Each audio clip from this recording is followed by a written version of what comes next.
Sports grew up at our temple. They're both in the production, and it's a pretty big production. There's quite a lot of people in it, and it looks like there are a lot of tickets. They sold a lot of tickets, which is great. I hope it's, gosh, it's so hard. People put so much time in and energy and passion into community theater. And I know people, there's even a movie, there's Waiting for Guffman, which is about local theater and how serious people take it. But it really is amazing. You think about, out here in our community, but every community has like a local community theater. And people put so much of their soul, so much of their energy into it. It's really inspiring. It's also like somewhat like insane, but people really, really, get into it. And wow, that's all I can say. It is really, really special. And actually, the theater is just gorgeous. And again, I want to thank the people who've worked hard at COC over the years to make that happen, including someone who's on the line with us right now, Floyd, who helped as a professor, as a faculty member at COC for years, was able to make that theater a reality. Man, that is a gorgeous, gorgeous theater. And man, that is, I came in through the wings, and got to, you get to see how amazing how everything you could possibly want for a theater is there. So it's really, really nice. And thanks to Floyd and to all the people that were there that made that possible. And even if you don't go see a show, a play there, a musical, if you see a concert there, it's a gorgeous theater. Wow. So thank you, Floyd, and thank you for your dedication to make sure people get exposed to theater and to plays and to the parts of our souls that get opened up by that. So he's not gonna, I doubt he's gonna say anything, but he's there. So thank you, Floyd. And yeah, the drama of Jeremiah. And by the way, this year, oh wow, I just realized we're reading chapter 25 and 26 today on the 25th. We finished up with chapter 25 last week, and we're going to read chapter 26 today. Jeremiah this year, reading it while we're in the midst of Tisha B'Av. We're in the 9 days of Av right now, where it's a little subdued. Even Shabbat is a little bit subdued during these 9 days.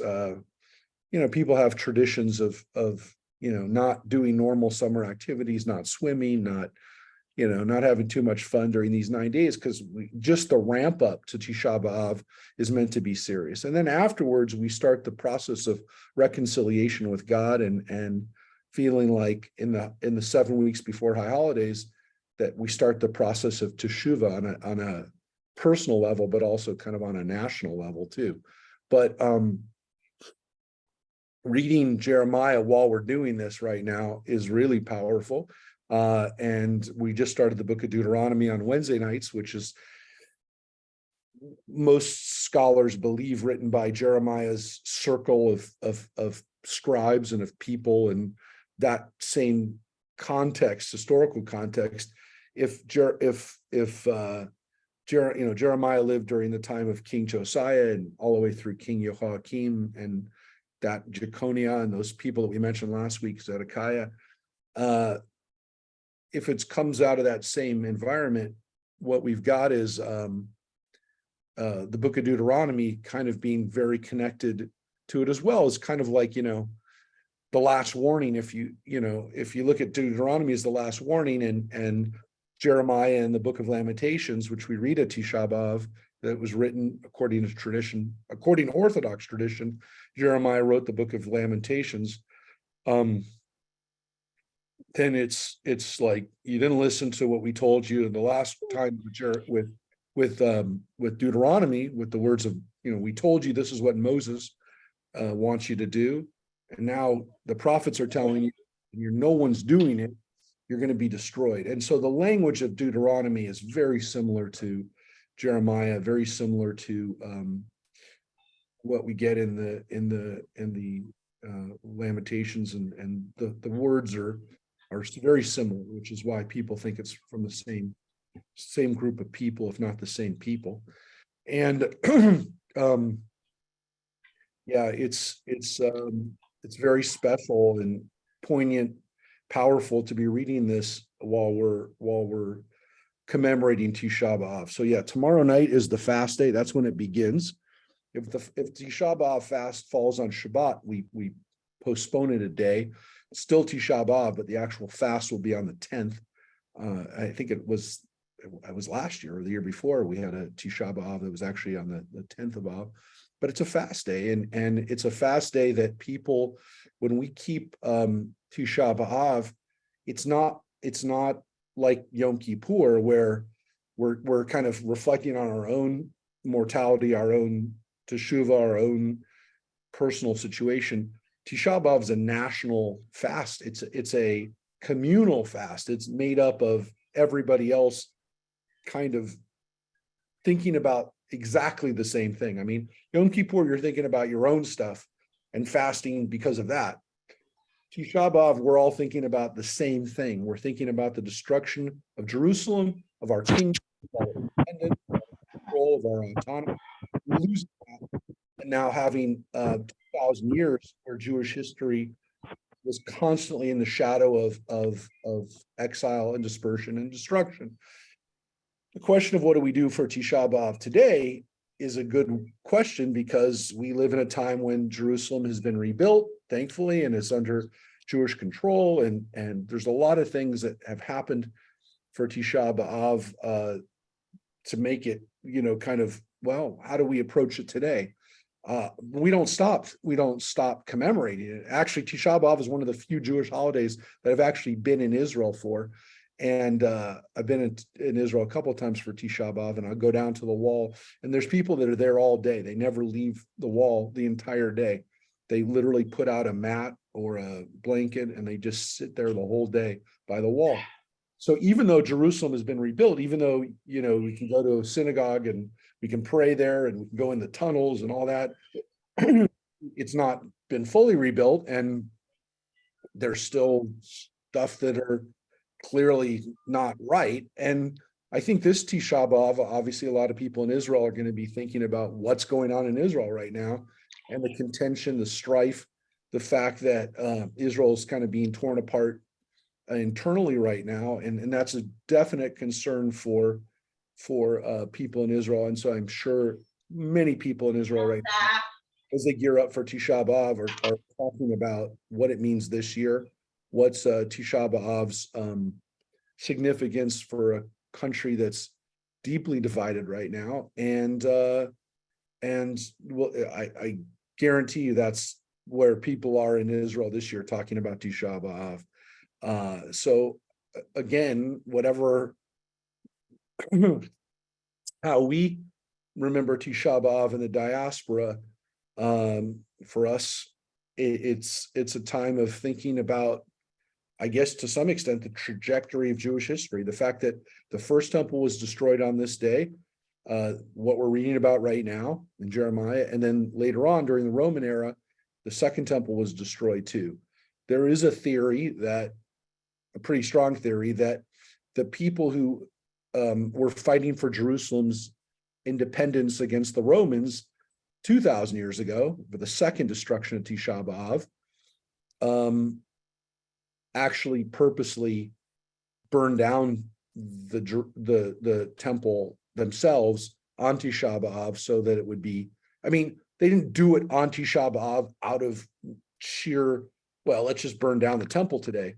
But that the fires that were started in the inner city of Jerusalem around the temple were started by Jews, so that specifically on that day would be the day that the temple went down.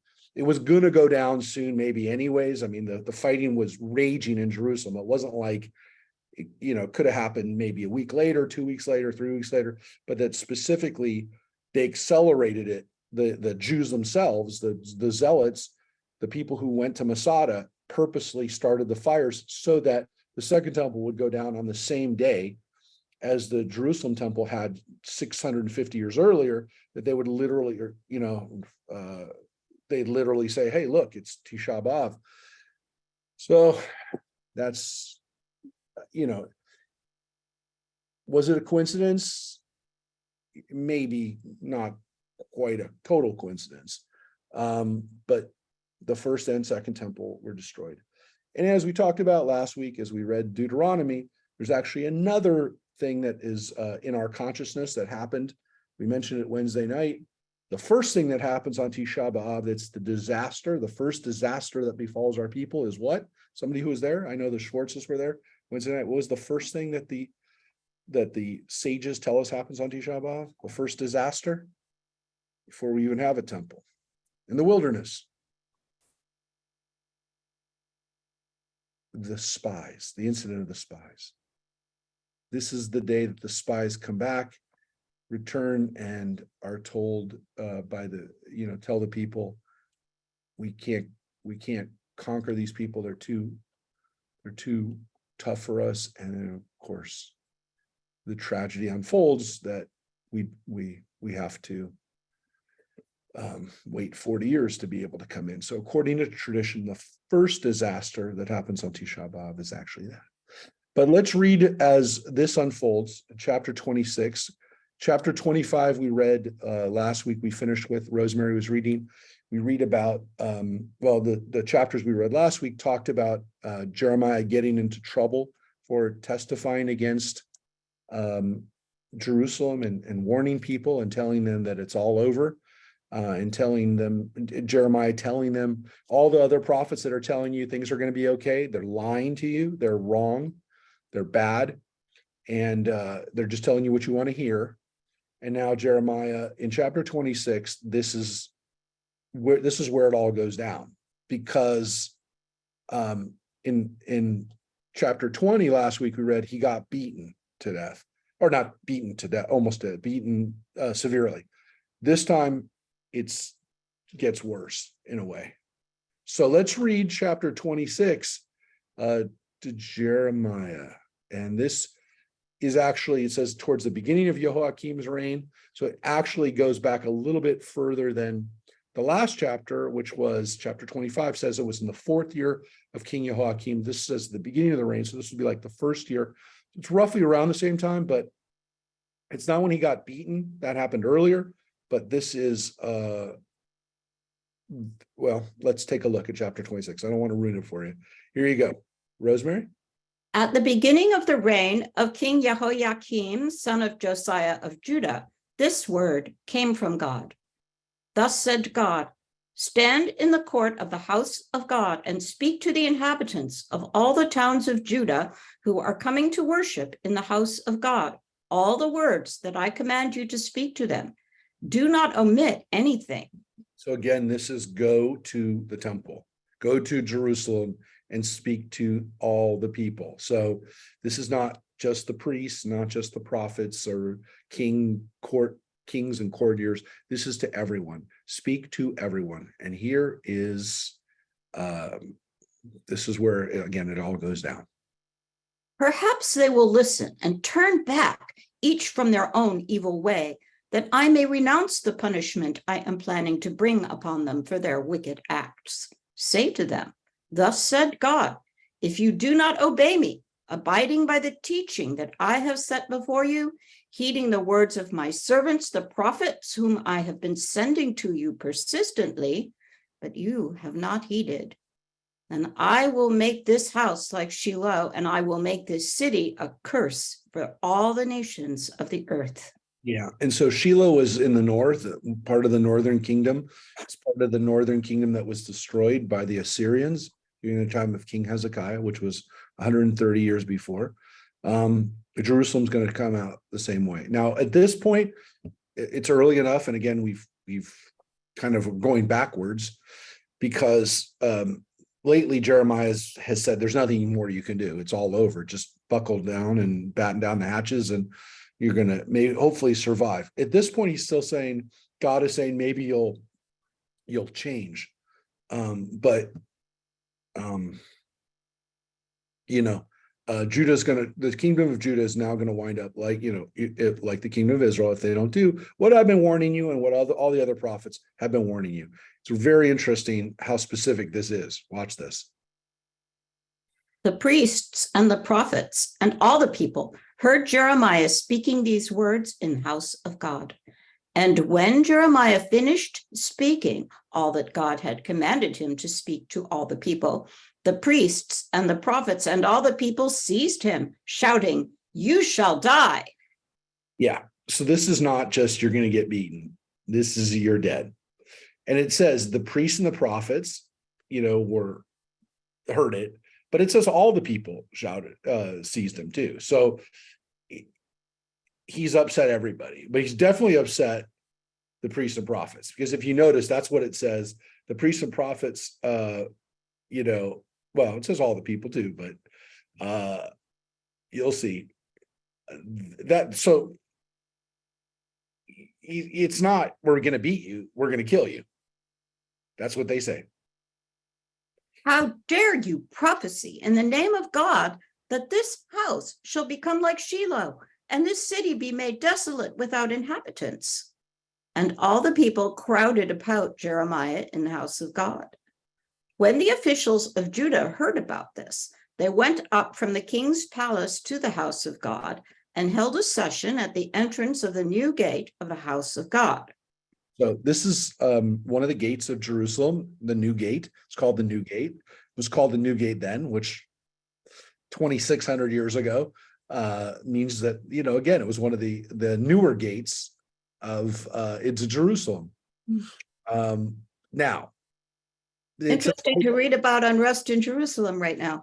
Yeah, it's interesting, right, that we're seeing this actually happen in Jerusalem right now, the chaos here. But this is taking a prophet and essentially trying to figure out what they're going to do with the guy. And here it's clearly the officials, right? It says the officials, the Sarei Yehuda. This is the officials, the politicians, the bureaucrats, the leaders of Judah are going to figure out what to do with him. So they said they had that's the best translation. They sat at the entrance, which was it was the center of town. It was a place where commerce and where political discussions would go on, appointments, coronations, those kinds of things would happen in the gates. That was this in the Middle East. That was the center of the city, not the center of the city. It was where it was obviously at the edge of the city, but it was where important things went down. Or public things went down. The things that went down behind the doors would obviously happen wherever they happened, but when they happen in public, they happen here. So here's what happens. The priests and prophets said to the officials and to all the people, "This man deserves the death penalty, for he has prophesied against this city, as you yourselves have heard." Yeah. So here it says the priests and the prophets said to the officials and to the people, "This man deserves death." Okay. So it's clear that the priests and the prophets are the ones who are saying he's going to be punished. Priests and prophets. And again, they're conspiring with the officials, with the bureaucrats. So that's who's there. But the people are there too. It says the people are there. So it's, the masses are also involved. But it's these people that are the ones who are actually deciding this. Very clear. Jeremiah said to the officials and to all the people, "It was God who sent me to prophesy against this house and this city, all the words you heard. Therefore, mend your ways and your acts and heed the eternal, your God, that God may renounce the punishment that has been decreed for you. As for me, I am in your hands. Do to me what seems good and right to you. But know that if you put me to death, you and this city and its inhabitants will be guilty of shedding an innocent's blood, For in truth, God has sent me to you to speak all these words to you. Now, I know this maybe doesn't sound that crazy or revolutionary, but it is. This is the first time we've ever seen anything quite like this, at least in Israel. And I guess by that, this is one of the earliest versions of this type of story we heard, which is, again, don't shoot the messenger, right? And he says, I'm doing this. All I've done is speak God's word. And if you kill me, you're killing an innocent person, and the blood will be on your hands. Now, he says, do with me what you want. But he says, I'm only speaking God's word. So he says, it's not me. It's not, I don't even necessarily want to say this, but this is what God's told me to say. So Jeremiah, it very eloquently and very powerfully has said, you'll do what you got to do. And in this moment, you see how powerful what Jeremiah does, and why he's such a remarkable person, because he says it in such a way that basically, obviously he's turning it on them, but he's saying, look, I'm only doing what God wants to do. What you do, you'll be punished for it. And it takes great amount of courage to do this. How many people could do this? How many people would have this kind of courage to do this? And so again, we have other people since then who've done this, but he's one of the first in human history who says this. So it's pretty powerful. And let's see what happens. Then the officials and all the people said to the priests and prophets, "This man does not deserve the death penalty, for he spoke to us in the name of the Eternal, our God." And some of the elders of the land arose and said to the entire assemblage of the people, "Micah the Morashtite, who prophesied in the days of King Hezekiah of Judah, said to all the people of Judah, 'Thus said God of hosts, Zion shall be plowed as a field, Jerusalem shall become heaps of ruins, and the Temple Mount a shrine in the woods.' Did King Hezekiah of Judah and all Judah put him to death? Did he not rather fear God and implore God so that God renounced the punishment he had decreed against them?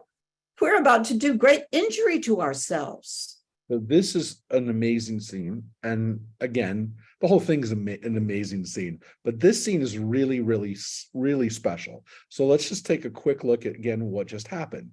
So it says the officials and all the people said to the priests and prophets, right? So the priests and prophets are the ones that are advocating for his death. The officials and the people say no. So they stand up for Jeremiah. So you can see that there's a split amongst the groups here. So the officials, the bureaucrats, maybe the political leaders say, don't do this. The people say, don't do this. The officials might have been saying this because the people were saying it, who knows? But the priests and prophets are the ones who are advocating for it. They're the ones who are saying, kill him. Now, remember, again, Jeremiah is a priest and a prophet.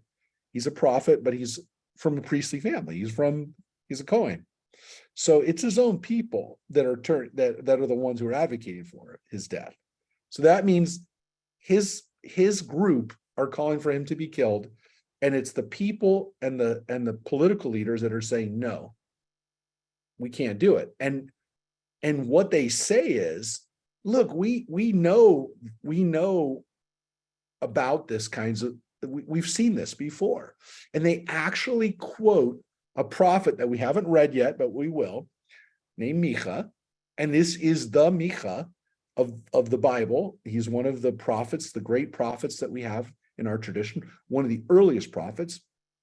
Micah was prophesying at the time of Isaiah, who we've already read, or at least first Isaiah.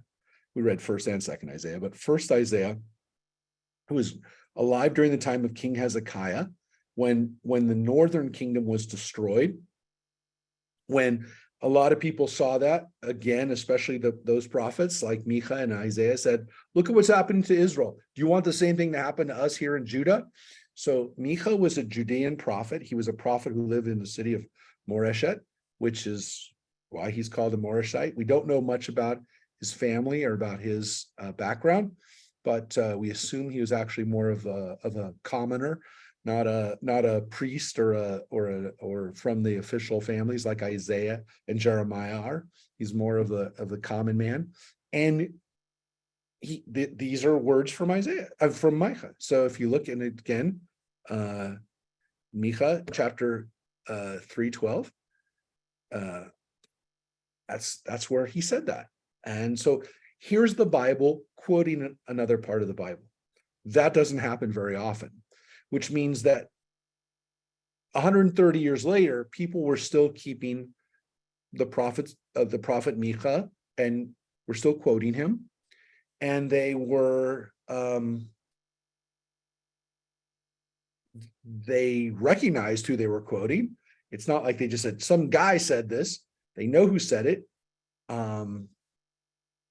And he said this. We know he was the prophet, and he said essentially the same thing now that Jeremiah is saying. We didn't punish that guy. Why are we going to punish Jeremiah for saying the same thing? So we can't. So Jeremiah appeals to the people, appeals to their better judgment, into their sense of fear, all those things. And they say, look, we're going to do injury to ourselves if we do it. So Micha is used as a proof not to do the wrong thing, right? Okay, so that's already very important, because again, quoting the Bible, recognizing another person in the Bible that we know a little bit about, not enough, but we do know about him, and it's used as a way to protect Jeremiah. Okay, now check this one out. There was also a man prophesying in the name of God, Uriah, son of Shemaiah from Kiryat Yarim, who prophesied against this city and this land the same things as Jeremiah. King Jehoiakim and all his warriors and all the officials heard about his address, and the king wanted to put him to death. Uriah heard of this and fled in fear and came to Egypt. But King Jehoiakim sent agents, Elnathan, son of Achbor, and several men under him, to Egypt. They took Uriah out of Egypt and brought him to King Jehoiakim, who had him put to the sword and his body thrown into the burial place of the common people. However, so let's before we get to the however, so check this out.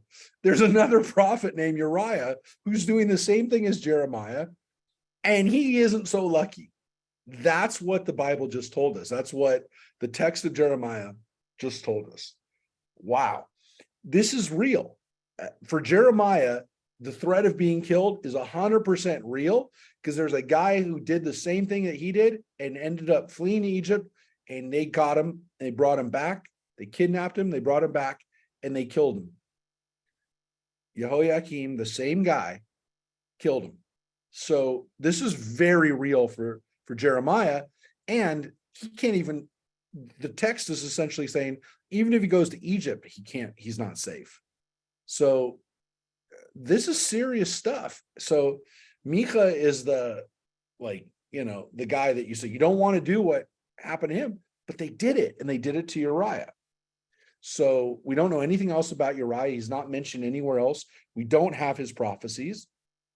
Uriahu, we don't know who this is it. This is all we know about him. But it tells you that, oh yeah, this could be very bad. And you cannot save yourself, even if you leave the country. It could still be bad. So wow, I mean, that's the other side of this. However, Ahikam, son of Shaphan, protected Jeremiah so that he was not handed over to the people for execution. So we don't know who Ahikam, son of Shaphan, was for sure. We don't know for sure who he is. But he's an official who saved Jeremiah. And so Jeremiah has some friends in powerful places who keep him alive. But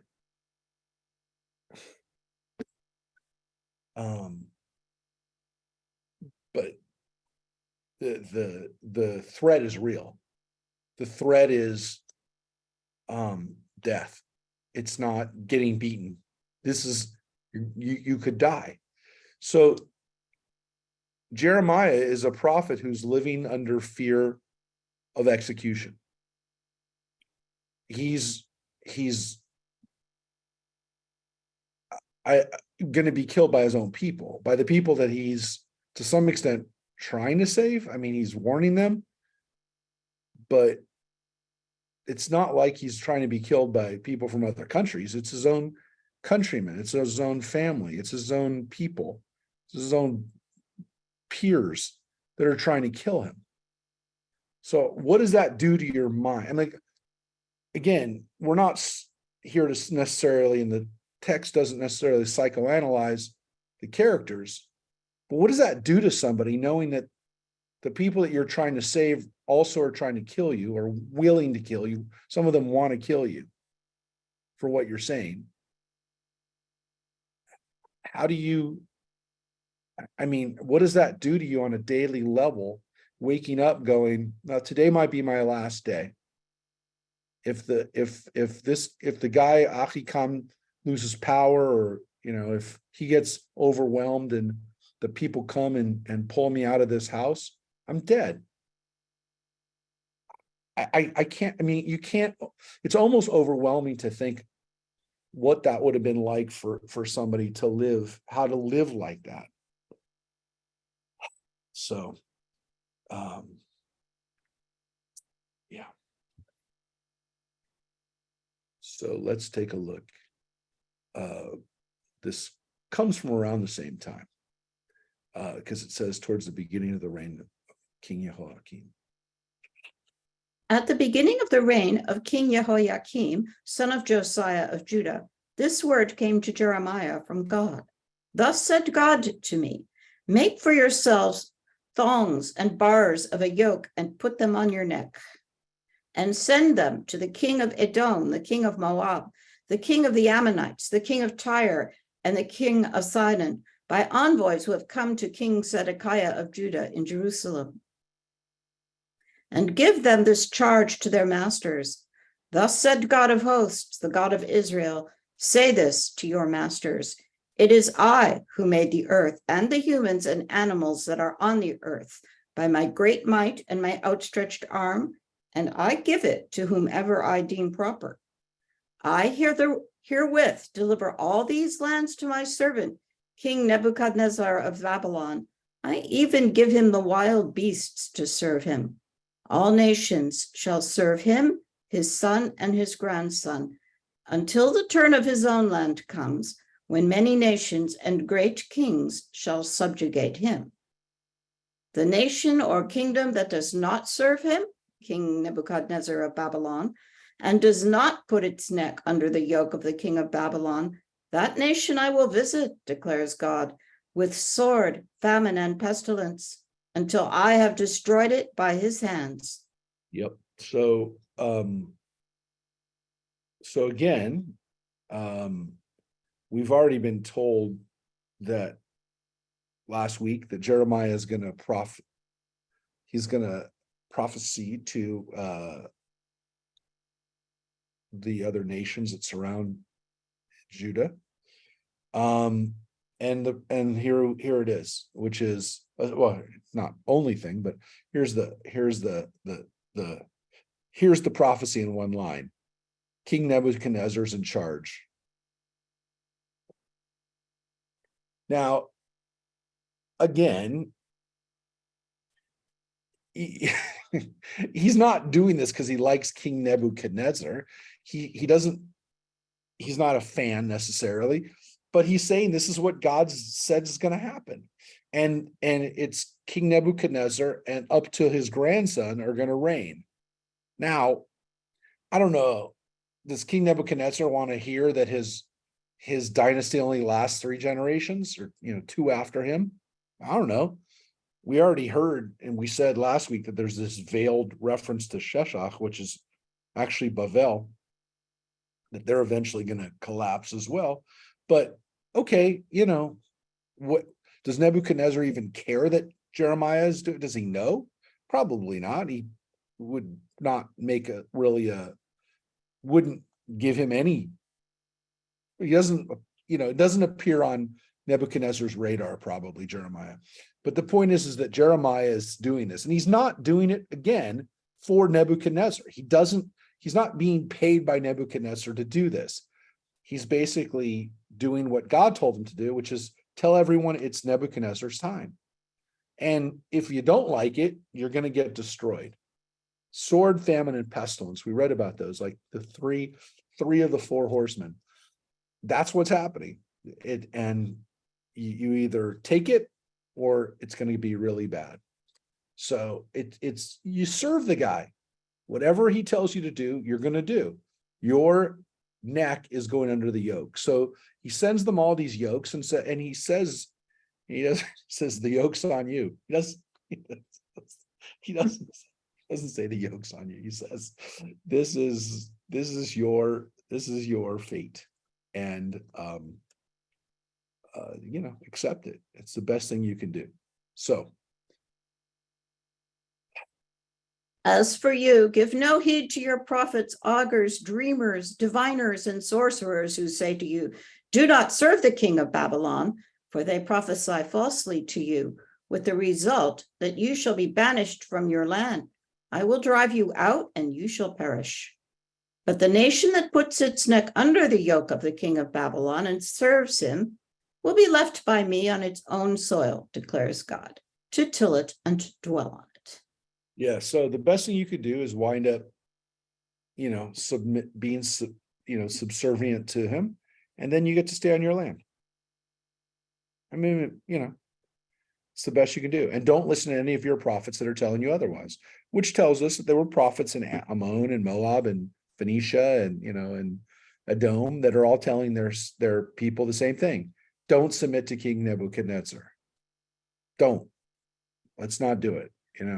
We'll get a better deal from Egypt, for example, right? Let's ally ourselves with Egypt, and the Egyptians won't tax us as much. Whatever it is the Egyptians have promised, it's a better deal than the Babylonians. And Jeremiah's saying, no, it's not, because the Egyptians can't withstand Nebuchadnezzar either. So, save yourself the anguish of that and submit to Babylon. It's a very chutzpahdic thing to do as well.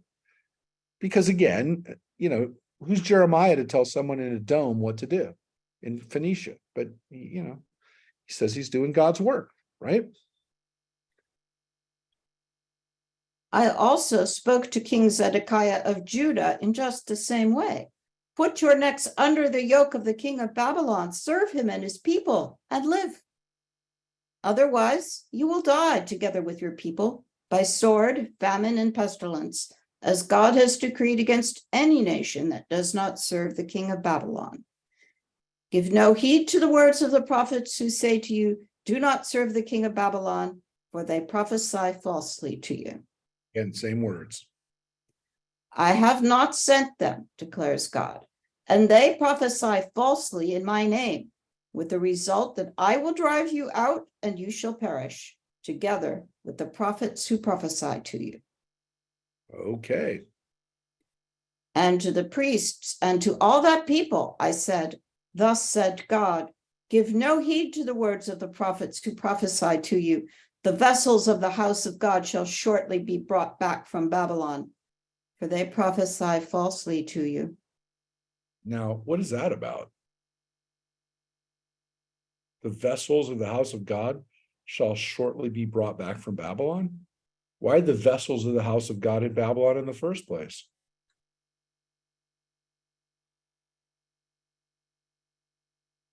It means the Babylonians have already come and collected stuff. It means the Babylonians have already asserted some power, which we know. It already started. It started during the time of Jehoiakim. We talked about the fact that the Babylonians decided who was going to be king based on, again, who they could trust. So the Babylonians have already started asserting their power. They're already choosing sides. And again, Judah, the kingdom of Judah, the people there are trying to figure out what do we do? And so, we get our stuff back, we get our money back. If the Babylonians come to an end, and we get some of our stuff back, we get our freedom back a little bit. So it just goes to show you that the Babylonians have already started. It's not like the Babylonians are like amassing some forces and haven't been there yet. They've been there already. The people already know what the Babylonians are about, because the Babylonians have already started to assert their power. They've already started taking control. It's just a question of whether people are going to can they wrap their heads around this reality? And they're not. So again, this isn't like, well, Babylonians might come to us. No, the Babylonians are there already. It's just a question of whether you're going to accept it. And they didn't accept it. There were still people in Judah, as we talked about, that even after King Zedekiah is taken back to Babylon, the last king, there's no more king. The Babylonians have put a governor in charge, Gedaliah. The Judeans killed Gedaliah. That's why we have a fast called Tzom Gedaliah right after Rosh Hashanah. Right? Literally the next day after Rosh Hashanah is a fast day for Gedaliah. Why? Because he was an innocent Judean who was made governor, and the Judeans who didn't like the Babylonians killed him. So they did not stop. They did not stop fighting the Babylonians even when the king was taken away. So even when there was no king of Judah, the Judeans are still fighting for their independence, which is what happened during the Roman era too. There was no king of Judea, not Judah anymore. It's called Judea. During the Roman rebellion, there was no Jewish king. There was a Roman governor in charge. King Herod and his family are no longer in charge of anything around Jerusalem. They're not in power. There's no Judean king. There's a Roman procurator. There's a Roman leader, and the Jews still didn't care, and were fighting against that. So it didn't even matter if you're fighting on behalf of your king. There was no king either time. Either time the temple was destroyed, literally, either time, there was nobody telling Judeans as a king, fight for me. We're fighting for ourselves. We're fighting because we don't want to be under someone else's power, not for a king. There's no reason for us to fight either time against the Babylonians or the Romans, other than we wanted our own independence and not be under control by these other people. It's real important for you to know that. Neither time was there a king behind their backs going, you better fight for me and my family, otherwise we're going to be deposed. And there was no king. We're fighting for ourselves. We're fighting for our own homes, for our own independence, for our own temple, for our own control of ourselves. So, anyways, something to think about on. What about the priests, though? You don't think the priests were? Yeah, but it's an interesting thing, Judith. They for sure didn't want to lose control of the temple. But the argument is that the Sadducees, at least we know during the Roman era, were the ones who were most against the fight against the Romans. They were the ones, and the rabbis were too, but there were some rabbis that were rabble-rousers, right? There's Rabbi Akiva, even during the Bar Kokhba revolt, which again shows you 60 years later, Jews are still fighting. There's not even a temple anymore, and they're still fighting. There's no question that there were priests that were agitators too. But I think the priest said, hey, just leave us alone. Let us run our temple, and we'll give you the taxes. We don't need, like, I think that there were probably some priests who said, we don't need a king. As long as we're in power, as long as we're the ones controlling stuff, who cares? And they did that during the Roman era because, some of the priests supported Herod and his family, and some of them supported the direct Roman control, and some of them wanted a king. But it seems like the priests were like, as long as you leave us alone and let us collect our sacrifices, they didn't care. So I don't know that the priests, cared that much about the king. And I think the king kind of was like, let me have my power, let me have my, but they were already subservient to the Babylonians, the same as King Herod was directly subservient to Rome. King Herod never forgot who he was serving. We talked about that on our trips to Israel. Every time we take you there, we go to Caesarea. He named the town after Caesar. He named the town after, he built this big palace. He built this big, beautiful city, Caesarea on the coast, and he named it after Caesar. He didn't name it after himself. There's a Herodium, but that's just where he was buried and was nothing compared to Caesarea. So he never forgot. Herod was always very good at remembering, where he was getting his power from. But no, I don't, I think it's interesting. What did the average Jew think during these times? And I think the average Jew at these times just wanted control of their lives. They didn't want to pay taxes to some guy in Babylonia. They didn't want to have Babylonians tell them what to do. And there always were people who said, it's better to die free than live as a slave. I don't know. I don't have, it's very easy for me to judge as somebody who lives in the most powerful nation in the world for, where we go around telling everybody what's going to happen. I don't know what it would be like to live in it as one of the subservient nations. I don't know what it's like to be a Jew and not be able to pretty much do anything I want to do. I don't know. I mean, I have the luxury that none of these people, I don't know which side I would have been on. I don't know if I would have been on the side that say, hey, let's just live our lives and do what we have to do to survive. Or I would have said, you know what, it's better to, die a free man, control of your life. What do I know? I don't know. I don't know what I would do. Fortunately, I haven't had to have that decision. But these guys did. And Jeremiah is definitely not advocating for people to fight. He's telling people just chill, live your life, deal with the Babylonians, be subservient to Nebuchadnezzar. And he actually says it's only going to be 3 generations. I mean, again, if you're living during that whole time, if you're 50 years old at the time, it means you're going to die under the Babylonian control. But it also means it's finite. It's going to end. So, I don't know. I don't know what I would have done. I don't know. We're supposed to try to think about it, at Tisha B'Av. We're supposed to think about it tomorrow night. And during this period, not just tomorrow night, during this time of Av, we're supposed to think about it. What would it have been like to live under that and to see your freedoms taken away? What side do you pick? Jeremiah just told you, pick, Resistance is futile. yeah, it is. The Borg is coming for you too. Yeah. All right. Give them no heed. Serve the king of Babylon and live. Otherwise, the city shall become a ruin. If they are really prophets and the word of God is with them, let them intercede with God of hosts, not to let the vessels remaining in the house of God, in the royal palace of Judah and in Jerusalem, go to Babylon. Yeah, so not everything was taken. We still have some stuff in the temple, right? The beautiful treasury that we had. We still have some stuff there. But if you make a problem, it's all going there. And, do you want a little bit of stuff or do you want nothing?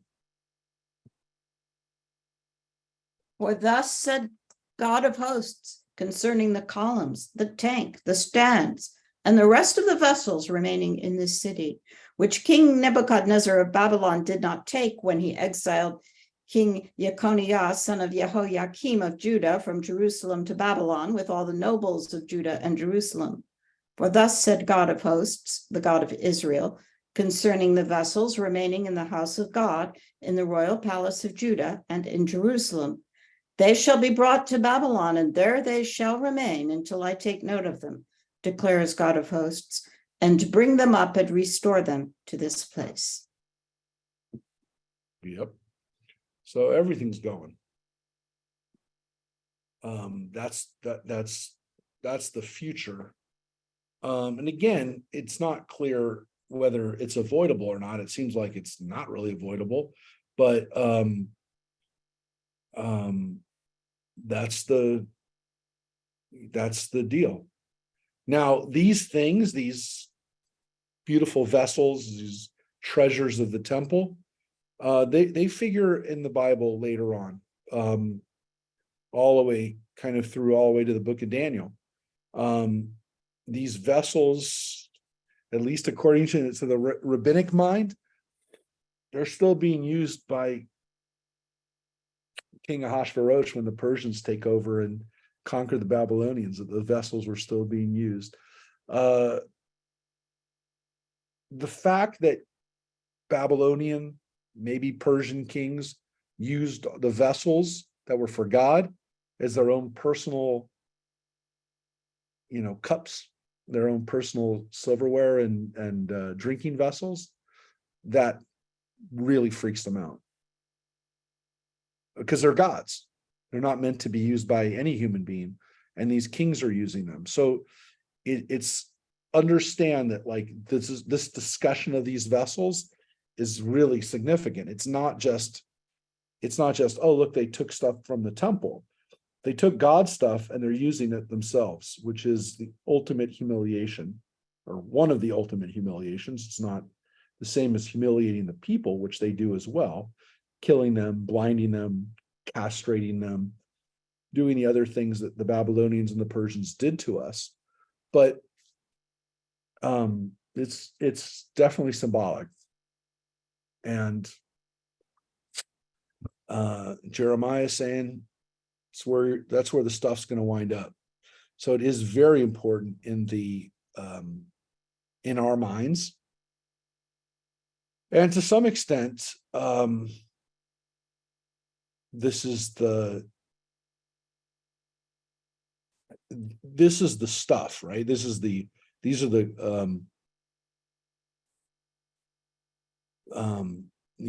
the vessels, the kalim.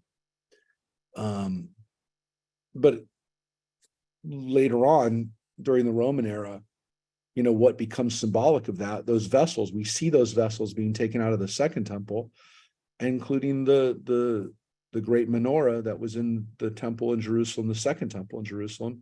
And we see it on the Arch of Titus. We see that the Romans depicted themselves carrying out those treasures out of Jerusalem. So it wasn't just during the Babylonian period. 600 years later, this is still a way of saying we've conquered a country. We take their stuff.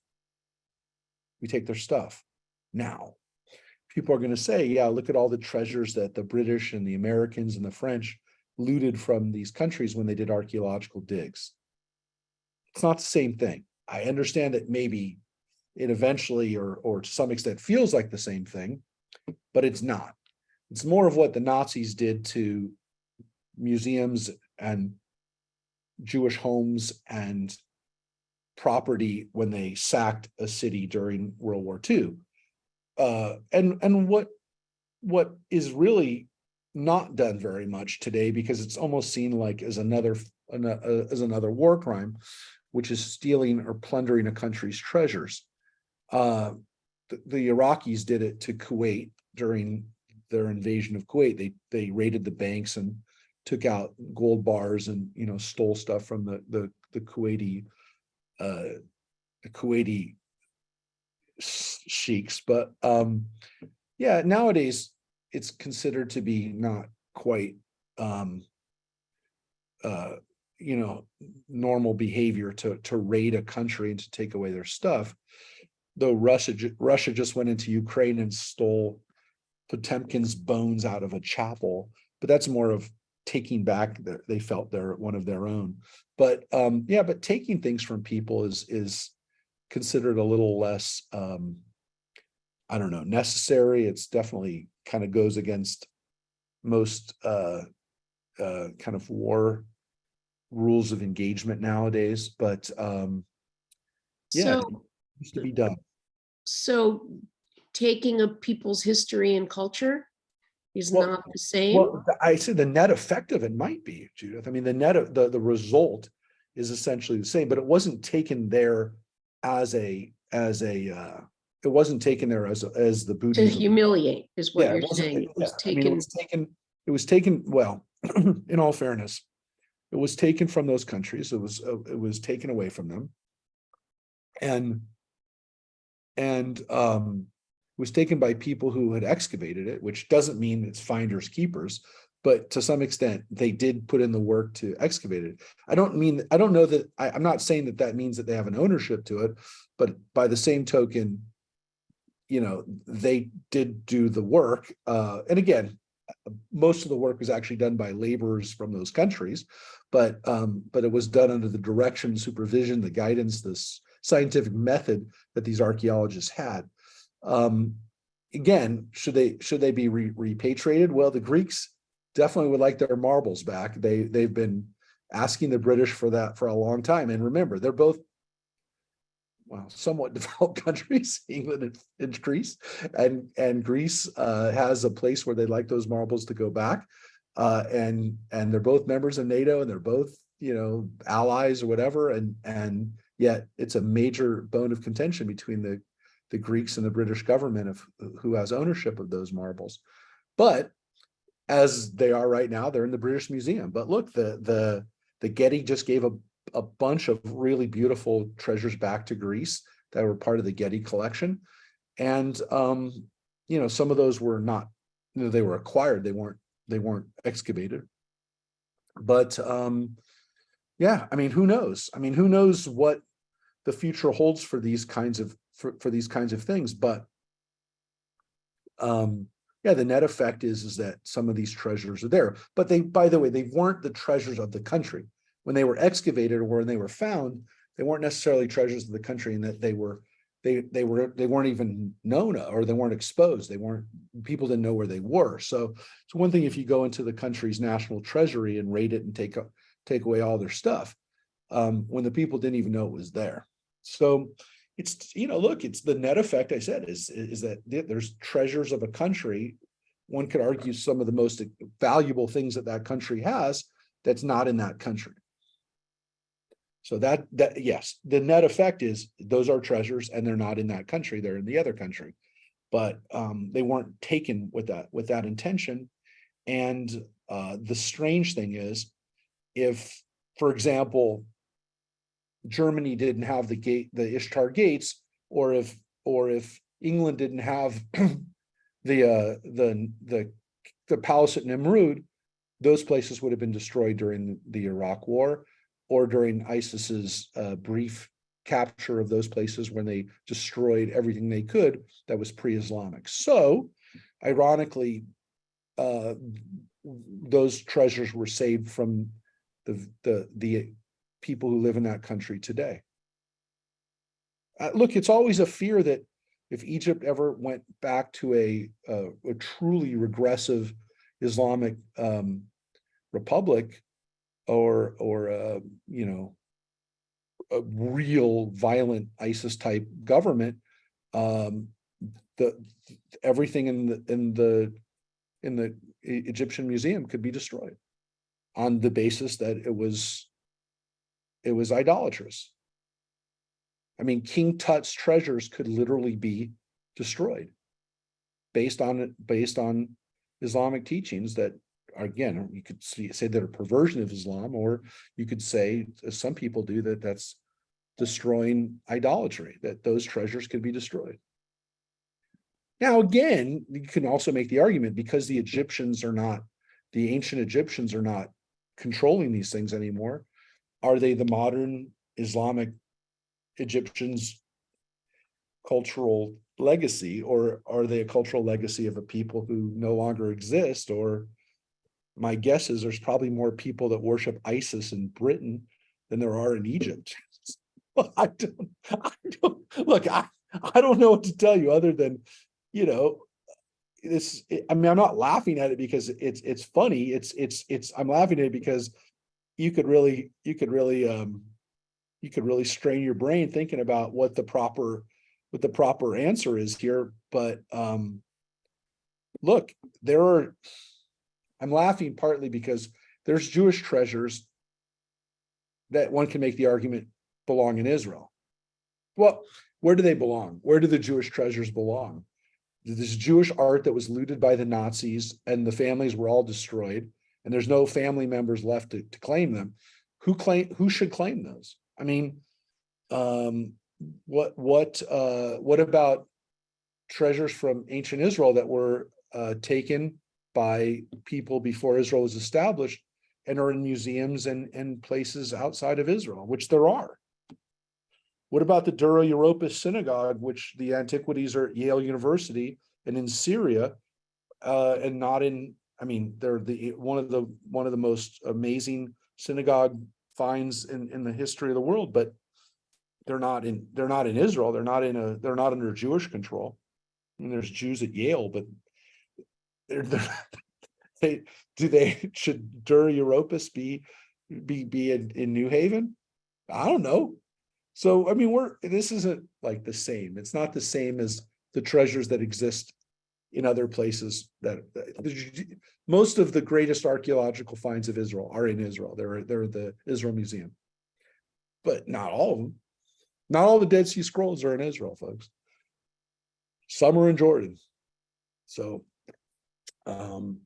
just remember that. Not all the Dead Sea Scrolls are in Israel. So, are they available to see in Jordan? Yes, I believe they are. I think there's a exhibit of them in Amman. I'm not 100% sure, but I think it is.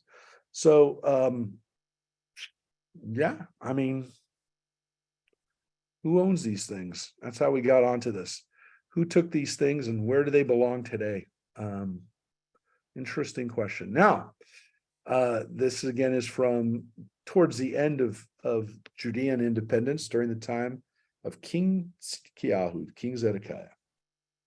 That year, early in the reign of King Zedekiah of Judah, in the 5th month of the 4th year, the prophet Hananiah, son of Azur, who was from Gibeon, spoke to me in the house of God in the presence of the priests and all the people. He said, "Thus said God of hosts, the God of Israel, I hereby break the yoke of the king of Babylon.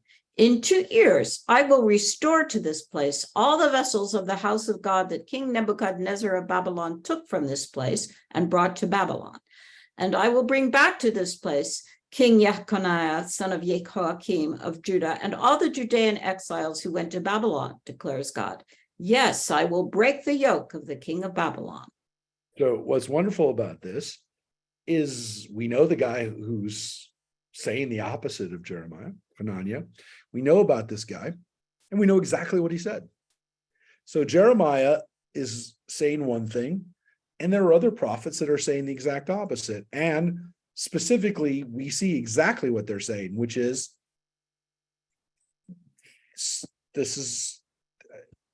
if you have a prophet running around telling you that everything's going to go back to the way it should be, the exile that we've had, that some people have had, is coming to an end in 2 years.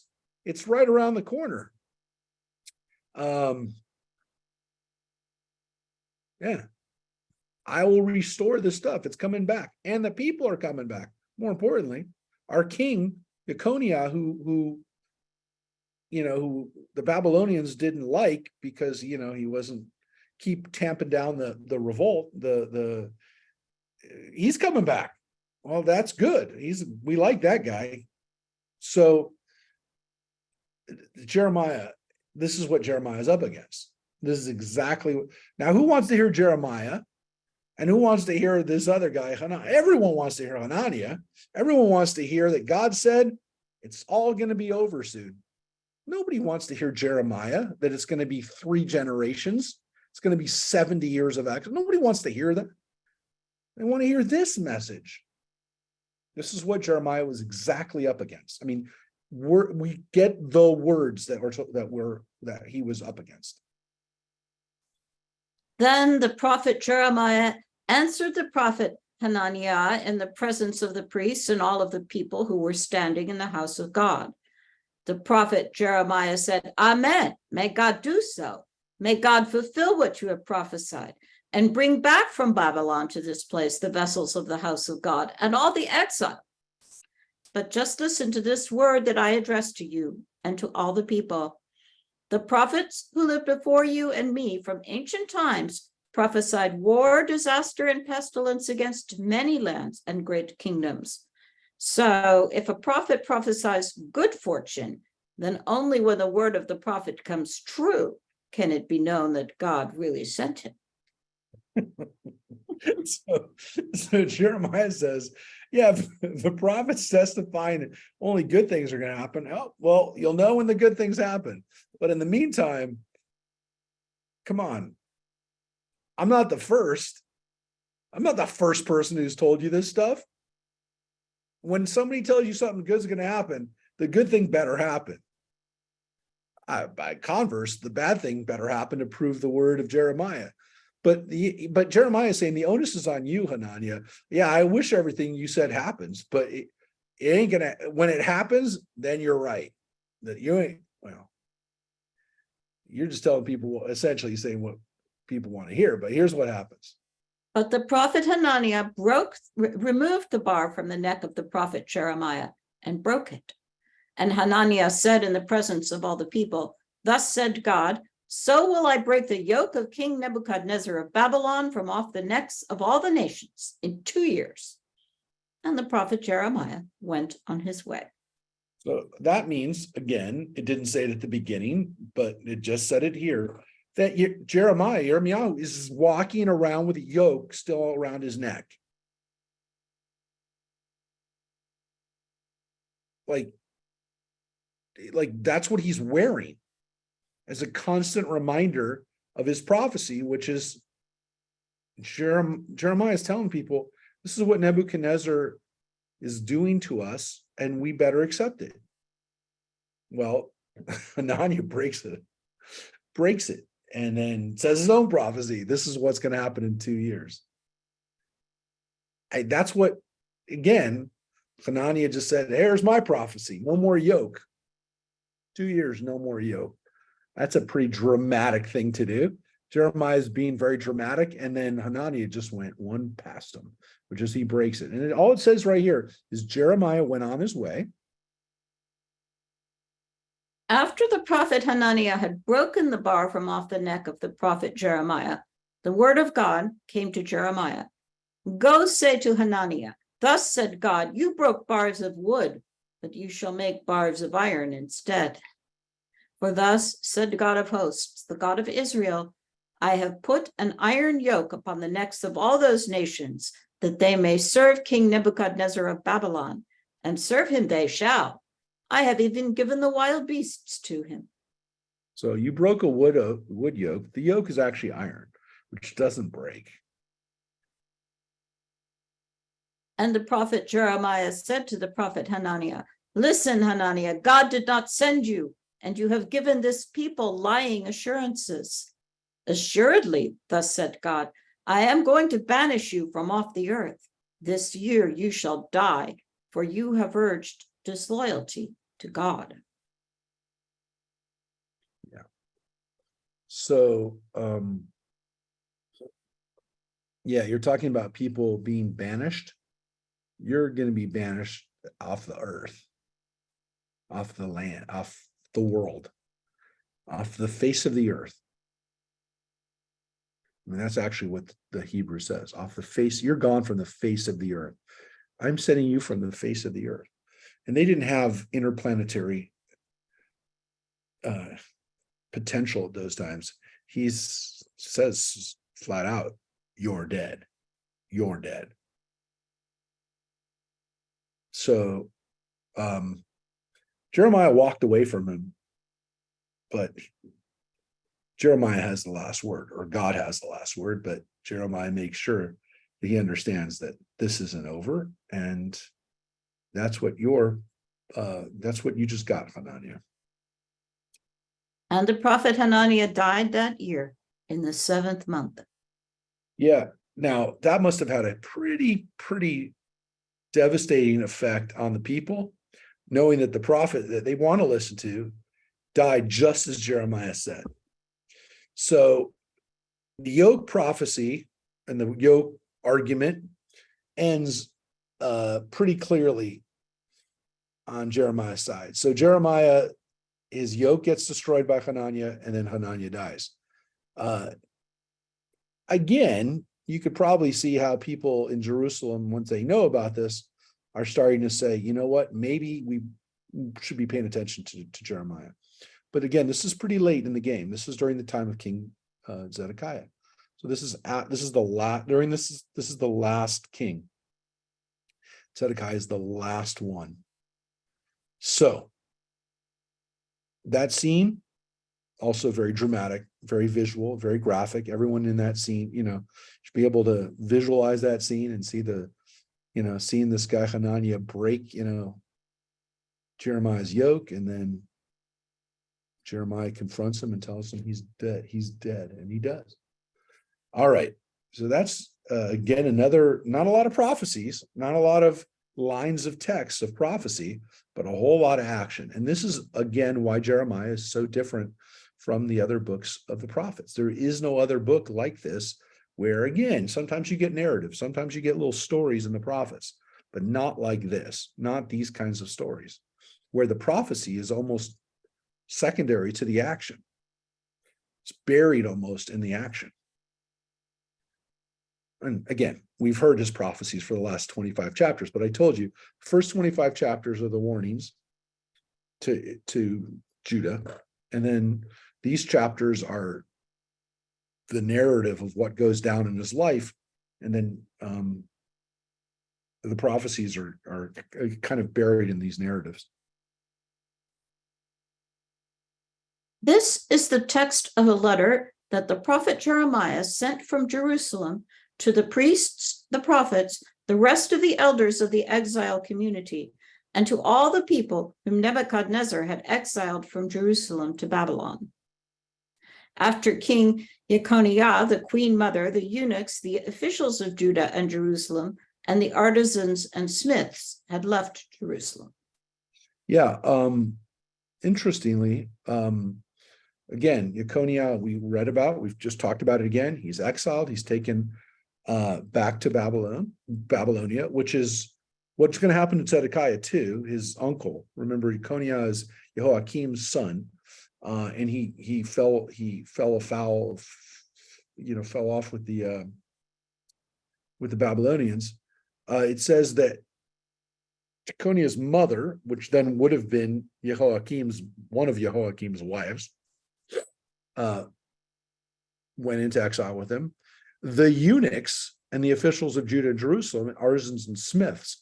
So some people get taken up in the exile during this time, this first exile, or this earlier exile. May not have, again, also been the first exile of Babylonians, but it's a staged exile.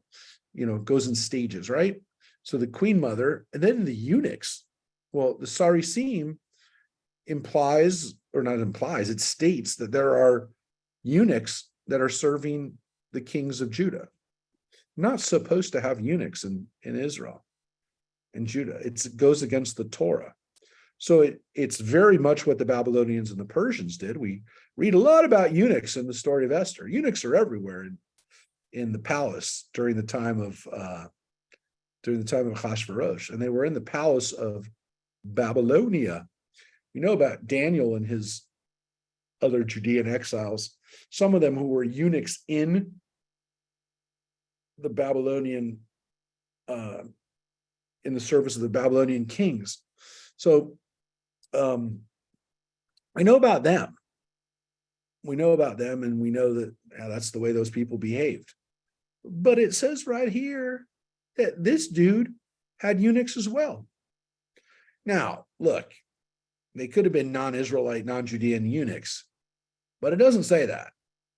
And the idea that the Judean kings are behaving just like the Babylonian and Persian kings of their day, I don't think it surprises us. It's a little disappointing. It's a little disappointing that that's what they're doing. And again, even if they're hiring eunuchs from outside, the fact that they're like condoning and encouraging this kind of behavior, this is not what. And again, somebody's going to say, hey, that's by our standards today. Yeah, it is by our standards today, but the Bible also had a standard and a warning against doing this. So we knew thousands of years ago that you were not supposed to be doing this to people. This was not considered normal terms of employment. So was it more accepted? Yeah. Was it more standard in the royal homes and, was it part of the practice? Yeah, but that doesn't make it right. And we knew it wasn't right. So I don't want to belabor the point, but that's there. And that's in the court of King Jeconiah. Okay. So let's The letter was sent through Elasa, son of Shaphan, and Gemariah, son of Hilkiah, whom King Zedekiah of Judah had dispatched to Babylon, to King Nebuchadnezzar of Babylon. Thus said God of hosts, the God of Israel, to the whole community that I exiled from Jerusalem to Babylon: build houses and live in them, plant gardens and eat their fruit. You should take wives and beget sons and daughters, and you should take wives for your sons and give your daughters to husbands, that they may bear sons and daughters. Multiply there, do not decrease, and seek the welfare of the city to which I have exiled you, and pray to God in its behalf, for in its prosperity you shall prosper. For thus said God of hosts, the God of Israel, let not the prophets and diviners in your midst deceive you, and pay no heed to the dreams they dream. For they prophesied to you in my name falsely. I did not send them, declares God. For thus said God, when Babylon's 70 years are over, I will take note of you, and I will fulfill to you my promise of favor to bring you back to this place. For I am mindful of the plans I have made concerning you, declares God, plans for your welfare, not for disaster, to give you a hopeful future. When you call me and come and pray to me, I will give heed to you. You will search for me and find me, if only you seek me wholeheartedly. I will be at hand for you, declares God, and I will restore your fortunes, and I will gather you from all the nations and from all the places to which I have banished you, declares God, and I will bring you back to the place from which I have exiled you. So the message that people are getting during this time, in the ones who've already been exiled, is again the exile will come to an end, and in the meantime, have families, continue on there. You can pray to me there. God says you can pray to me there. I will be there with you. I'll be with you in exile. So the final destruction of Jerusalem hasn't happened, and God is already telling people, the ones who already have been exiled, it's going to be okay. It's going to be okay. You still have to follow the rules there, but well, let's keep going. But you say, God has raised up prophets for us in Babylon. Thus said God concerning the king who sits on the throne of David, and concerning all the people who dwell in this city, your kinsfolk who did not go out with you into exile. Thus said God of hosts, I am going to let loose sword, famine, and pestilence against them, and I will treat them as loathsome figs, so bad that they cannot be eaten. I will pursue them with the sword, with famine, and with pestilence, and I will make them a horror to all the kingdoms of the earth, an execration and an object of horror and hissing and scorn among all the nations to which I shall banish them. because they did not heed my words, declares God, when I persistently sent to them my servants, the prophets, and they did not heed, declares God. So this message is all going to the people of Babylonia, which essentially is, what's the effect of the message he just sent them? You're the lucky ones. Those of you that already got taken away, you're lucky. Because what's going to happen in Jerusalem is going to be much worse. You're lucky. That's the crazy thing that just happened here. Is he said to them, you don't want to be here now. You don't want to be in Jerusalem. We've had too many chances. We've blown them. And you're lucky. Those of you who are already exiled. But you, the whole exile community that I banished from Jerusalem to Babylon, hear the word of God. Thus said God of hosts, the God of Israel, concerning Ahaz, son of Kolaiah, and Zedekiah, son of Maaseiah, who prophesy falsely to you in my name. I am going to deliver them into the hands of the king of Nebuchadnezzar of Babylon, and he shall put them to death before your eyes. Now, those prophets that we don't read about anywhere else in the Bible, his name is Zedekiah, just like King Zedekiah, son of Josiah, but he's a different guy. And again, it went back to the Kadretzer instead of Kadnetzer, but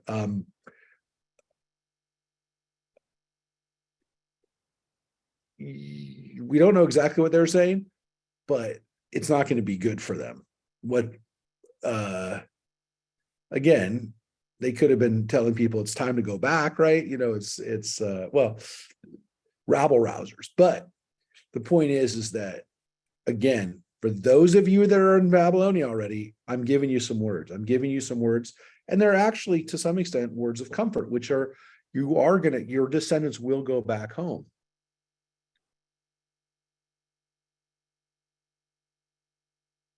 And the whole community of Judah and Babylonia shall use a curse derived from their fate. May God make you like Zedekiah and Ahab, whom the king of Babylon consigned to the flames, because they did vile things in Israel, committing adultery with the wives of their fellows, and speaking in my name false words that I had not commanded them. I am the one who knows and bears witness, declares God.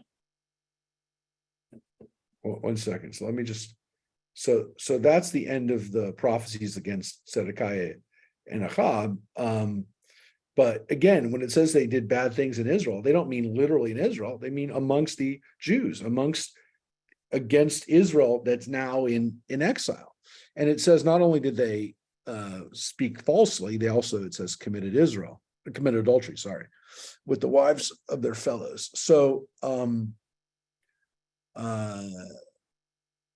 so he also gets them for their personal conduct. But the point is that that's what he lays out against these two guys. There's another one.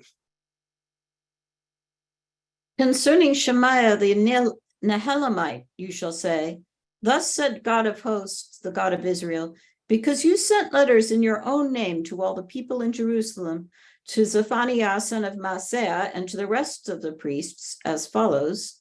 God appointed you priest in place of the priest Jehoiada to exercise authority in the house of God over every maniac who wants to play the prophet, to put them into the stocks and into the pillory. Now, why have you not rebuked Jeremiah the Anathothite, who plays the prophet among you? So Jeremiah, that's our Jeremiah from Anatot. So this guy Shemaiah says, why are you letting Jeremiah do this stuff in Judah? Why are you letting him do his stuff? Right? So Jeremiah is basically quoting what somebody said about him. bad, in a bad way. So this guy was telling them, why are you letting Jeremiah do this? Basically, again, implying that Jeremiah is a maniac, which I'm not sure that's the translation that King James has. Does Mary, do you have your King James ready by you? I do. What does it say? For every man that is mad. Yeah. Look, we have a much better word for it in Hebrew and in Yiddish. Does anyone want to read the word? You can probably guess what the word is. It's right here. Sugar. Yeah, that's our word for it. So every meshugana, right? We say meshugana, but meshuga is the Hebrew. Yeah, every person who's nuts. So maniac almost seems, like, it's a killer, like a killer clown. But yeah, I like the translation of mad better, but meshuga in Hebrew is crazy person. So that's what it says. Every ish, lachol ish meshuga, every crazy man. You're supposed to punish these people. You're supposed to punish them. And why are you letting Jeremiah get away with this? So Jeremiah quotes this, which again, he has a source. He has the letter. The letter, he says it's a letter, which means that there's proof. I mean, that he quotes the letter, right? Which is again these details that we have. So Jeremiah just quoted what somebody's saying badly about him. For he has actually sent a message to us in Babylon to this effect. It will be a long time. Build houses and live in them. Plant gardens and enjoy their fruit. When the priest Zephaniah read this letter in the hearing of the prophet Jeremiah, the word of God came to Jeremiah. Send a message to the entire exile community. Thus said God concerning Shemaiah the Nehelamite, because Shemaiah prophesied to you, though I did not send him, and made you false promises, assuredly, thus said God, I am going to punish Shemaiah the Nehelamite and his offspring. There shall be no one of his line dwelling among his people or seeing the good things I am going to do for my people, declares God, for he has urged disloyalty toward God. Yep. So Jeremiah curses him too. That Shemaiah is going to go down without having any family left. If he has family, none of them are going to see the good stuff 70 years from now. So him and his family are cut off. Yeah, Jeremiah, wants to make sure that the people who are speaking out against him are punished. And in this case, again, you can see what's going on. It's not just in Judea where these people are dealing with what's happening, because part of the leadership and to some extent the first wave of exiles are already living in Babylonia, and the message is going back and forth between the two areas, between Judah and Babylonia are there's a cause and effect back and forth with them, because what's happening in Judah, what the prophecies about what's going on and what's going to happen with the Babylonian community is listening to this and going, are you kidding me? We're supposed to come home. We want to come home. And there you got a guy, Jeremiah, back in Judah that's telling everyone, we're here, we're stuck here for 3 generations. And not only that, the people that are back in Judah are the lucky ones. We don't want to hear that. We want to come home. They didn't want to be there. They were exiled. They wanted to come home now. They want Nebuchadnezzar to be deposed. Why? Because they're in Babylonia. They know how fragile, how these palace intrigues are. A king gets killed by his son, and then something else happens, and that's what happened to the Assyrians. That's what it's going to happen to the Babylonians. Happens to the Persians. Maybe it'll happen here. So maybe it'll happen tomorrow. We don't want to hear this. You're telling me we have to wait 3 generations before there's an end to the Babylonians? What are it could happen tomorrow. That's what they felt. The people in Babylonia who are already there are like, are you kidding me? We want to go home. So that's what Jeremiah is fighting against. And to some extent, the fact that he's in Judea saying this, that makes them nuts. That makes the people in Babylonia really upset. They don't want to hear that. They want to hear the people back at home are advocating for everyone to come back home. And Jeremiah is saying it will happen. It's just not going to happen now. Not going to happen during your lifetime. Nobody wants to hear that. So that's what Jeremiah is dealing with. He's dealing with not just his own community that don't want to hear what he's saying. He's dealing with the people, the leadership people in Babylonia who are you kidding me? This is what Jeremiah is doing? Kill him, get rid of him.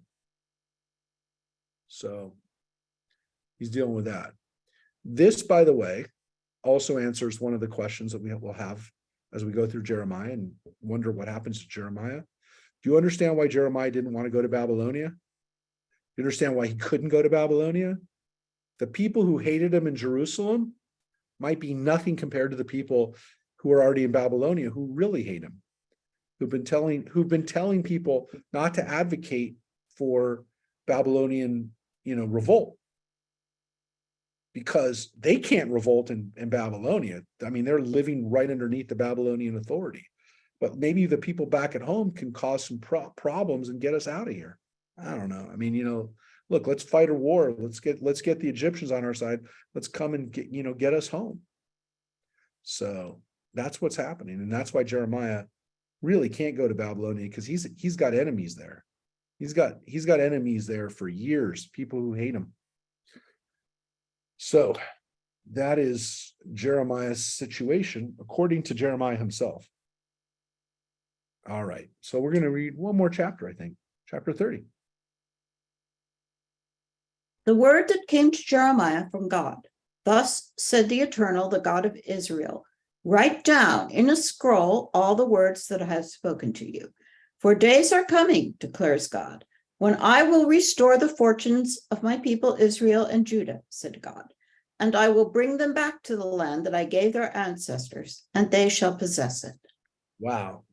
Now, this sounds really good. This sounds like Jeremiah is now, we're going to finally get some good words from Jeremiah. And that is true. In the last part of the book of Jeremiah, we start to get some more hopeful prophecies. And this one definitely starts off good, chapter 30. And so we're entering a different part of Jeremiah where we're going to start to see more prophecy and less of the narrative. But well, let's take a look at chapter 30. It's a good place for us to finish today. And these are the words that God spoke concerning Israel and Judah. Thus said God, we have heard cries of panic, terror without relief. Ask and see. Surely males do not bear young. Why then do I see every man with his hands on his loins like a woman in labor? Why have all faces turned pale? Ah, that day is awesome. There is none like it. It is a time of trouble for Jacob, but he shall be delivered from it. In that day, declares God of hosts, I will break the yoke from off your neck, and I will rip off your bonds. Strangers shall no longer make slaves of them. Instead, they shall serve the Eternal, their God, and David, the king whom I will raise up for them. Yeah. Now, it doesn't mean necessarily a king named David, but a king from the line of David, right? The Davidic line.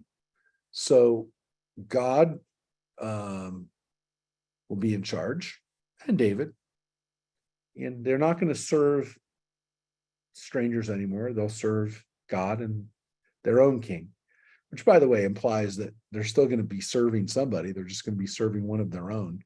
But you know the point. They'll be independent again. They'll have autonomy again. They'll be in charge, their own fate.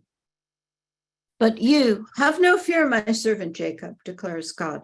Be not dismayed, O Israel. I will deliver you from far away, your folk from the land of captivity, and Jacob shall again have calm and quiet, with none to trouble him. For I am with you to deliver you, declares God. I will make an end of all the nations among which I have dispersed you, but I will not make an end of you. I will not leave you unpunished, but will chastise you in measure. For thus said God, your injury is incurable, your wound severe. No one pleads for the healing of your sickness. There is no remedy, no recovery for you. All your lovers have forgotten you. They do not seek you out, for I have struck you as an enemy strikes with cruel chastisement, because your iniquity was so great and your sins so many. So that's not the nice part of the prophecy. That's the prophecy where we're reminded how we got into trouble in the first place, which is, we were making bad decisions, right? We were sleeping with the wrong people, so to speak. Which is what he says. Why cry out over your injury that your wound is incurable? I did these things to you because your iniquity was so great and your sins so many. Assuredly, all who wanted to devour you shall be devoured, and every one of your foes shall go into captivity. Those who despoiled you shall be despoiled, and all who pillaged you I will give up to pillage. So the people who mess with you, they'll be messed with. Yeah, they'll be messed with. But I will bring healing to you and cure you of your wounds, declares God. Though they called you outcast, that Zion whom no one seeks out. Thus said God, I will restore the fortunes of Jacob's tents and have compassion upon his dwellings. The city shall be rebuilt on its mound and the fortress in its proper place. Talking about the temple and the city of Jerusalem. From them shall issue thanksgiving and the sound of dancers. I will multiply them, and they shall not be few. I will make them honored, and they shall not be humbled. His children shall be as of old, and his community shall be established by my grace, and I will deal with all his oppressors. His chieftain shall be one of his own. His ruler shall come from its midst. I will bring him near that he may approach me, declares God. For who would otherwise dare approach me? You shall be my people, and I will be your God. Yeah. So this relationship is going to be back to a healthy one. And there'll be retribution on the people who did this to you in the first place. Lo, God's storm goes forth in fury, a raging tempest. It shall whirl down upon the head of the wicked. The anger of God shall not turn back till it has fulfilled and completed God's purposes. In the days to come, you shall perceive it. Yep. And so there is hope. And again, the punishment is real and it's really happened.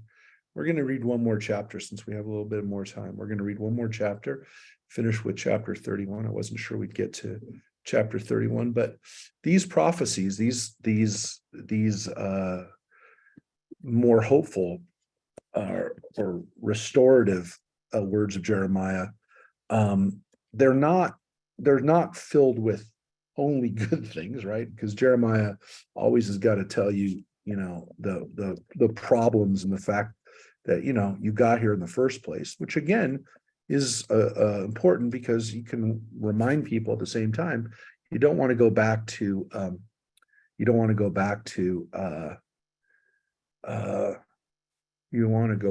it. Rosemary, Yes, would you mind turning over the reading to Judith? Judith, not at all. Judith, are you ready? Judith, Sure. Yeah, I'm here. there's a reason why I want you to read this part. Okay. Ready? Thank you, Rosemary. It's not that you did anything wrong, Rosemary. There's a reason why I want Judith to read this part. This is Jeremiah chapter 31, and this is where we're going to finish today. It's real appropriate, I guess, that we finish this way, or we could have started next week with this. But let's see if Judith realizes why she's reading this. At that time, declares God, I will be God to all the clans of Israel, and they shall be my people. Thus said God, The people escaped from the sword, found favor in the wilderness when Israel was marching homeward. God was revealed long ago. Eternal love I conceived for you then. Therefore, I continue my grace to you. I will build you firmly again, O maiden Israel. Again, you shall take up your hand drums and go forth to the rhythm of the dancers. Again, you shall plant vineyards on the hills of Samaria. You shall plant and live to enjoy the fruit. For the day is coming when watchmen shall proclaim on the heights of Ephraim, come, let us go up to Zion, to the eternal our God. For thus said God, cry out in joy for Jacob, shout at the crossroads of the nations, sing aloud in praise and say, save, O Eternal One, your people, the remnant of Israel. I will bring them in from the northland, gather them from the ends of the earth, the blind and the lame among them, those with child and those in labor. In a vast throng, they shall return here. They shall come with weeping, and with compassion will I guide them. I will lead them to streams of water, by a level road where they will not stumble. For I am ever a father to Israel. Ephraim is my firstborn. You know why you're reading this? I'm trying to figure it out. Okay, keep going. Hear the word of God, O nations, and tell it in the isles afar. Say, the one who scattered Israel will gather them and will guard them as a shepherd his flock. For God will ransom Jacob, redeem him from one too strong for him.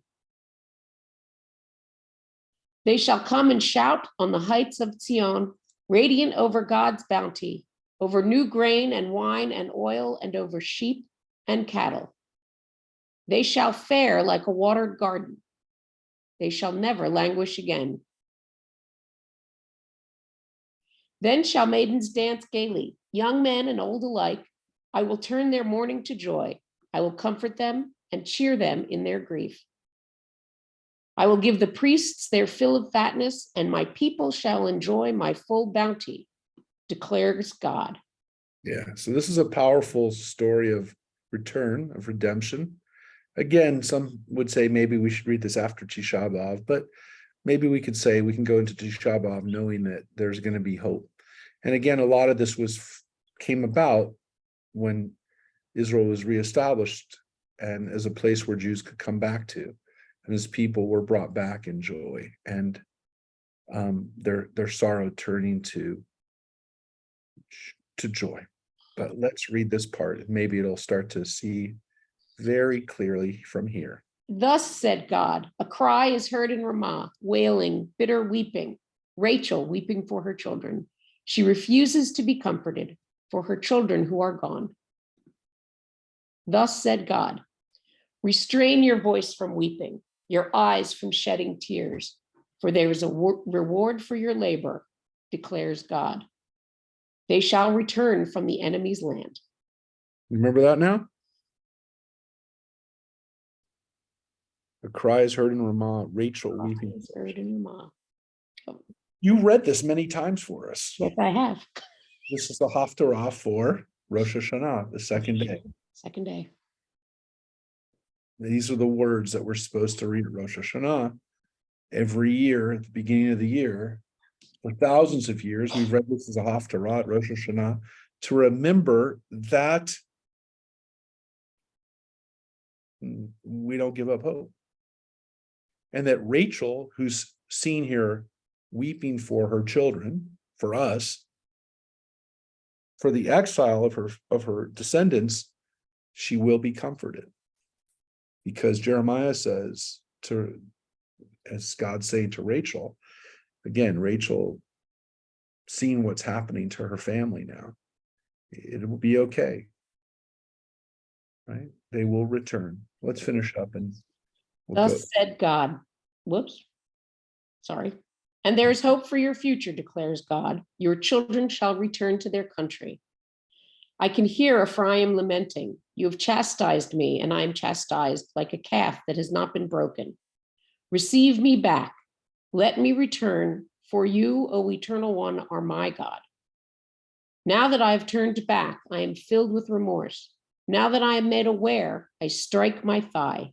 I am ashamed and humiliated, for I bear the disgrace of my youth.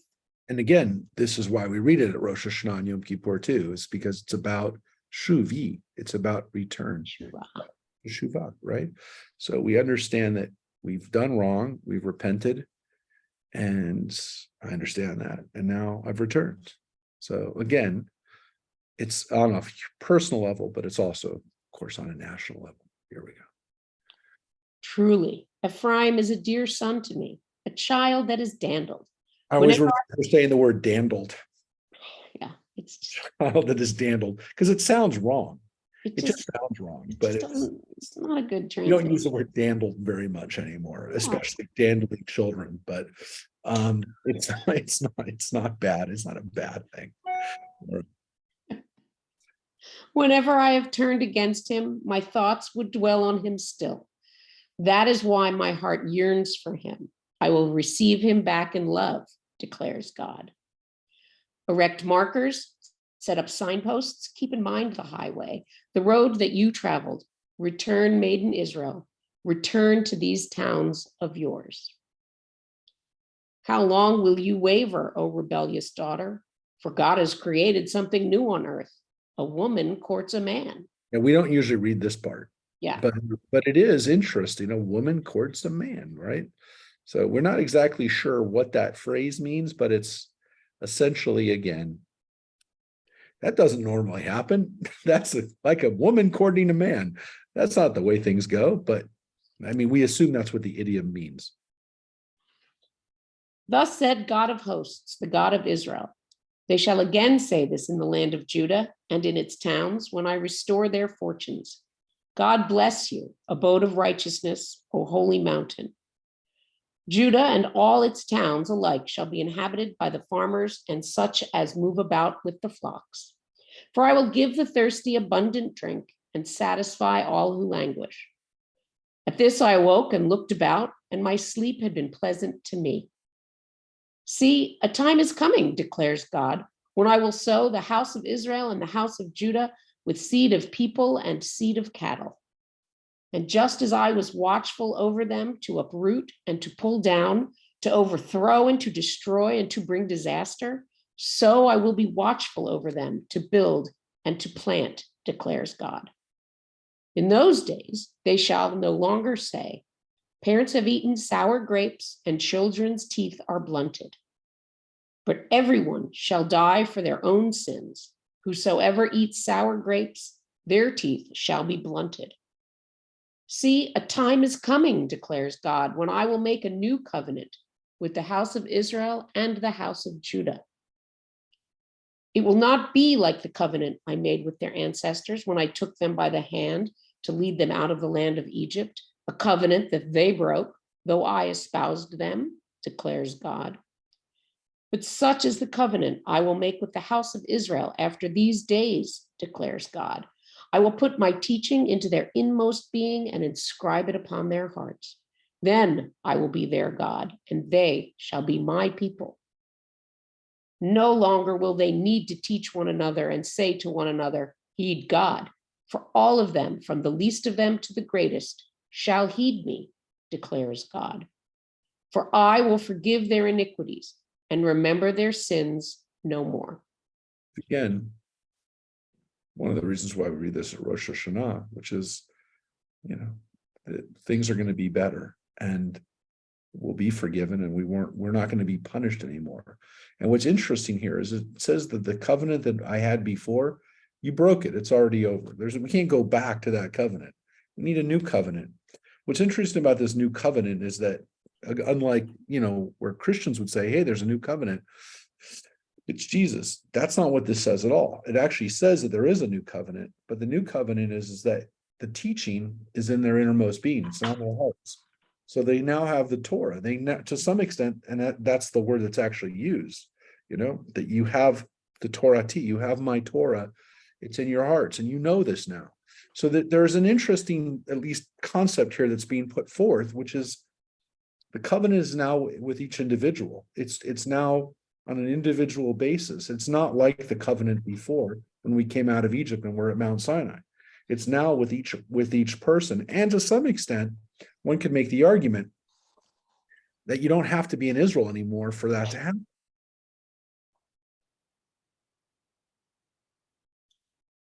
Thus said God, who established the sun for light by day, the laws of moon and stars for light by night, who stirs up the sea into roaring waves, whose name is God of hosts.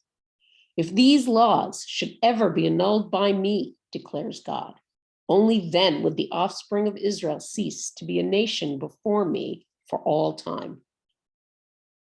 Thus said God, if the heavens above could be measured and the foundations of the earth below could be fathomed, only then would I reject all the offspring of Israel for that they have done, declares God. For all that they've done. For Yeah. all So, that they have done, so declares God. interestingly, and I've had this quoted to me by Christians today, the Jewish people can never be rejected by God.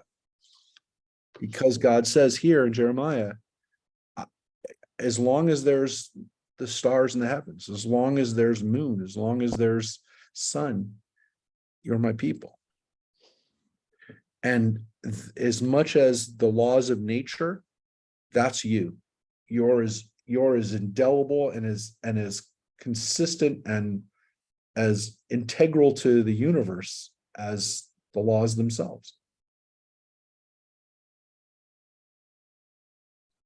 See, a time is coming, declares God, when the city shall be rebuilt for God from the tower of Hananel to the corner gate, and the measuring line shall go straight out, to the Garev hill, and then turn toward Goah.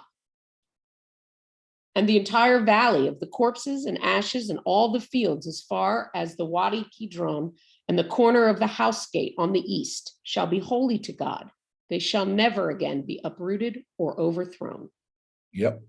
That's the end of that piece, which basically says that Jerusalem will be rebuilt. Now, it was overthrown and it was uprooted by the Romans, but it is here given to us that that Jerusalem is going to be rebuilt, and all the way again to the Wadi Kidron. You can see the valley of the corpses and ashes. This is a place where people were buried, right?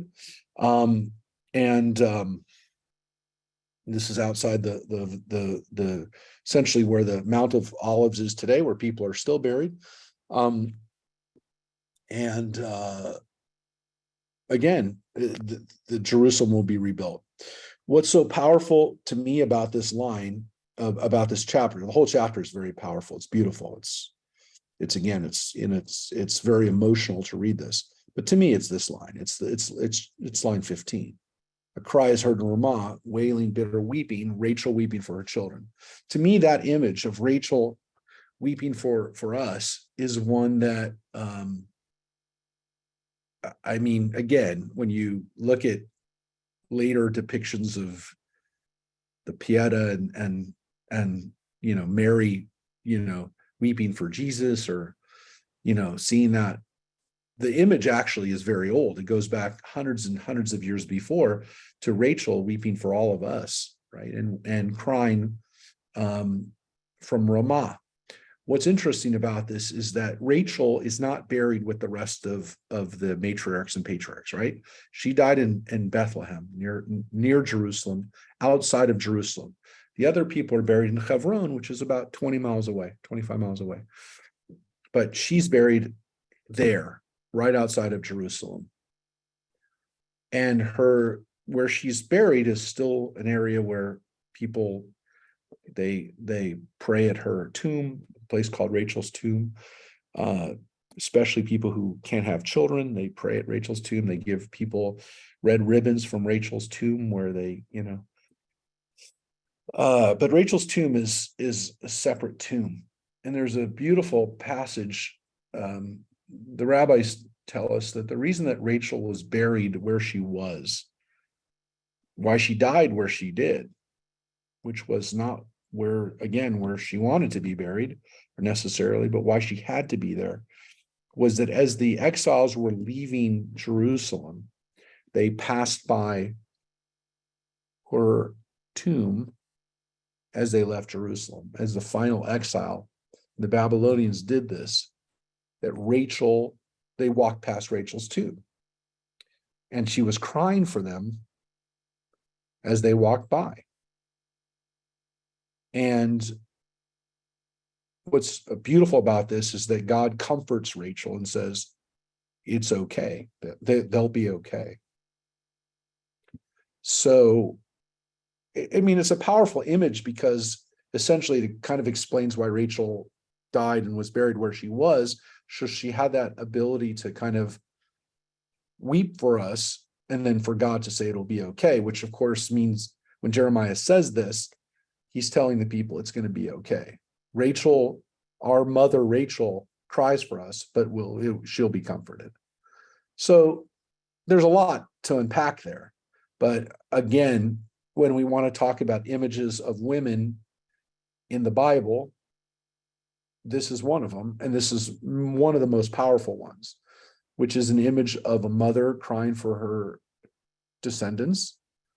And, you know, it's one that reminds us that, you know, that it will be okay, and that the imagery of this is one that, you know, gives us hope and uses Rachel as a way of telling us that we're cared for, that our ancestors care for us, and that God cares for us and comforts them as they pray for us to some extent. So it's a really powerful image. It's one of the reasons why we invoke our ancestors and why we have that connection with them, because there's this idea that our ancestors do intercede for us on our behalf, especially, by the way, according to tradition, in the days before high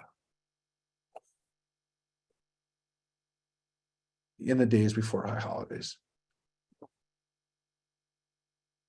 So that is an image that we have.